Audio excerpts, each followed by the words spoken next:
Hello everyone and welcome back. Today is the final part of my customization series for my first Blythe doll, and I will be adding the finishing touches to my doll. If you haven't watched my previous videos, please check them out so you can also get caught up. As you can see here, I have all of my materials laid out for everything we will need to customize the eyes and the hair. I have my watercolor pencils, soft pastels with some water, hot glue sticks for removing the eye chips, string, glue for gluing on the eye chips back onto the eyeballs, beads, my disassembled eye mechanism, fake eyelashes for replacing the eyelashes I removed, and sandpaper for the eyelids.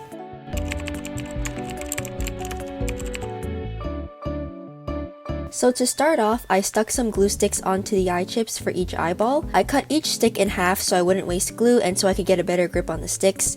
I didn't have a lighter, so I just used the tip of my hot glue gun to melt the edges of the sticks and stick them onto the eye chips. I made sure to press the sticks down as much as possible to ensure the glue was secure. I repeated this step for each eye chip as you can see, and I let them dry for a minute or so. When they were fully dry, I pulled each glue stick and the eye chips popped out pretty easily to my surprise. Again, I repeated this for each eye chip until each one was fully removed from the eyeball.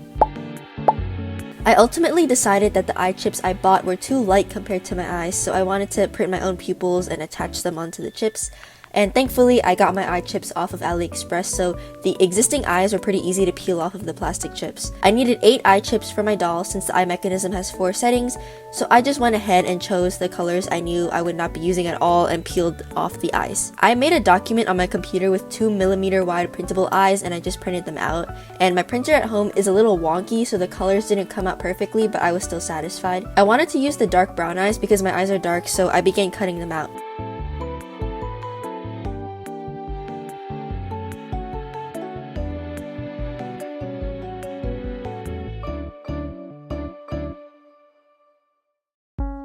As you can see, I added my glue to each eye chip and just pressed the cutouts on top. You want to make sure to press them down with some pressure so that they don't come loose.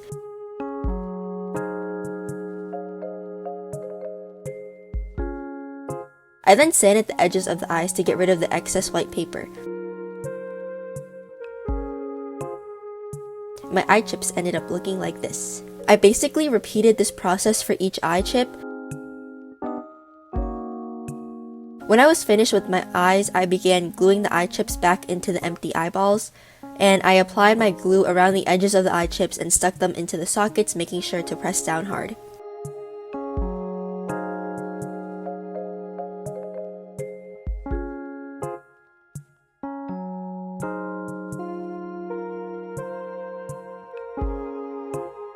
I actually made a few mistakes in this process where the eye chips weren't aligned properly or where the printer created these weird lines and colors through the eye designs. I had to reprint my eyes a few times. I ended up with 2 pair of plain dark brown eyes and 2 pair of these star eyes instead of the 3 dark brown and 1 star eye pair I was originally going to add.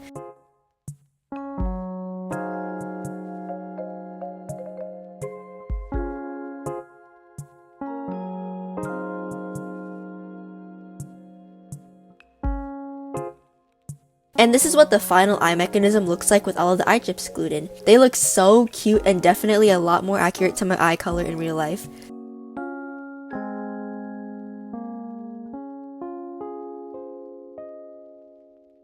So for the eyelids, I of course sanded them down with my sandpaper so that I can paint over them.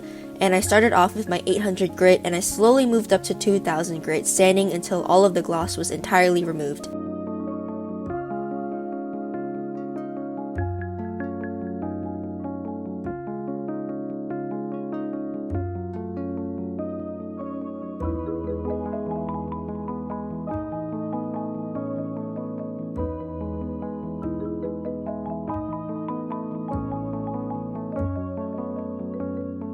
And this is what the eyelids look like after my sanding process. Of course, I had to spray this with Mr. Super Clear so I could have a proper base to paint on. And I also made a few tweaks to my faceplate since the last video, so I decided to just spray both of them at the same time. As you can see, I added some top coat to the lips to add a glossy effect, darkened the eyelashes, eyebrows, and the corners of the lips with a more dark brown pigment, and I added some more pigment around the eyes.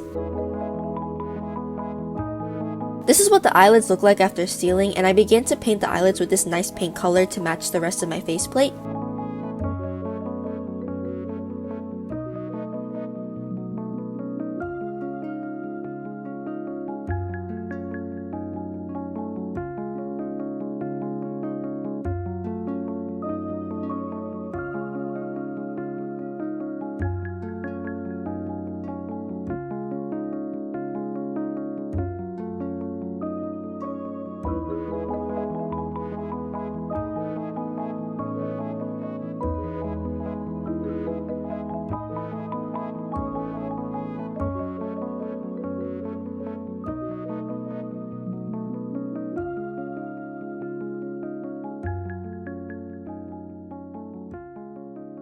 And this is what the eyelids look like after painting.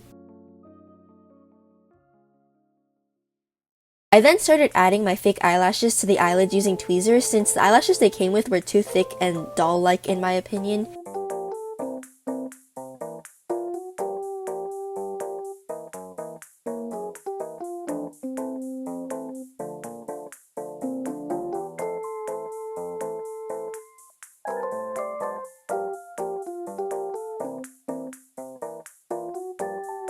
And this is what the eyelids look like at the end, and I really like them. And I think the lashes definitely look a lot more natural with the different lengths.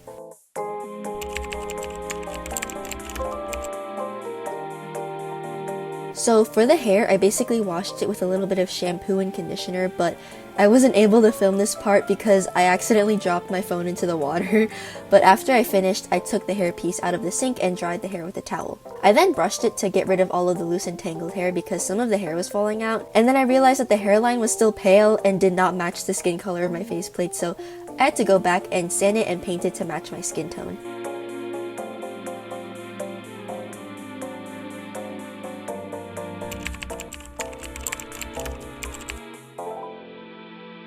Okay, so before I start showing you guys how I actually put the doll back together for the final result, I want to mention that this footage here was about to be scrapped because I was doing everything wrong. But I decided to leave it in anyway because I wanted to show my actual process and mistakes instead of just a clean finished product.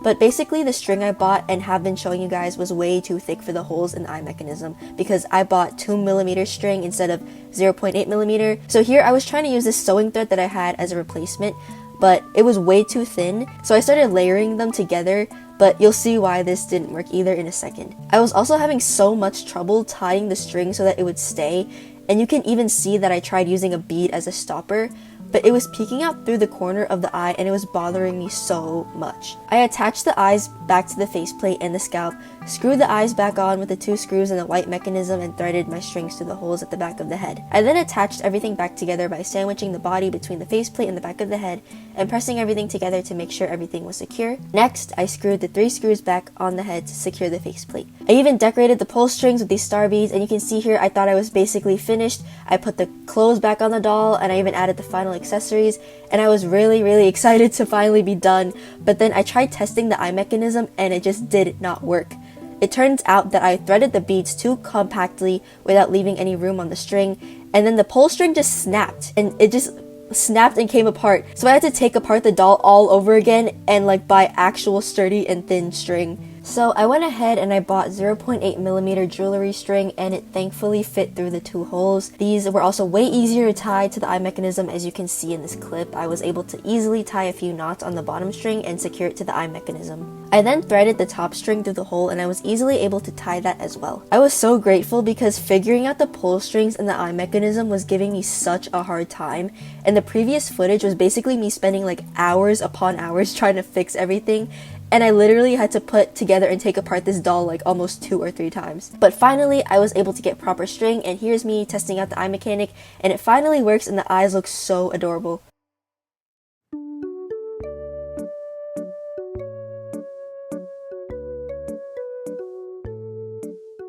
Here, I repeated the process of pulling the strings through the holes of the back of the head. The top string goes through this small circular hole, and the bottom string goes through the more rectangular opening.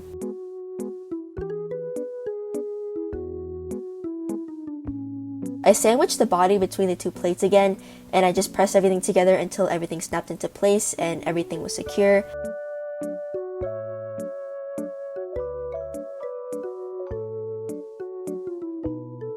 And then I proceeded to screw the 3 screws to the back of the head, as you can see in this footage.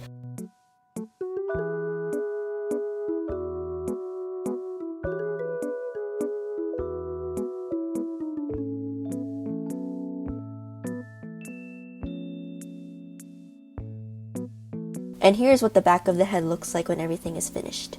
I took my star beads again and I just began decorating the pull strings until they ended up looking like this. And as you can see, I left a little gap between the beads and the back of the head so that the eye mechanic would actually have space to move. And finally, yes, for real this time, we are finished.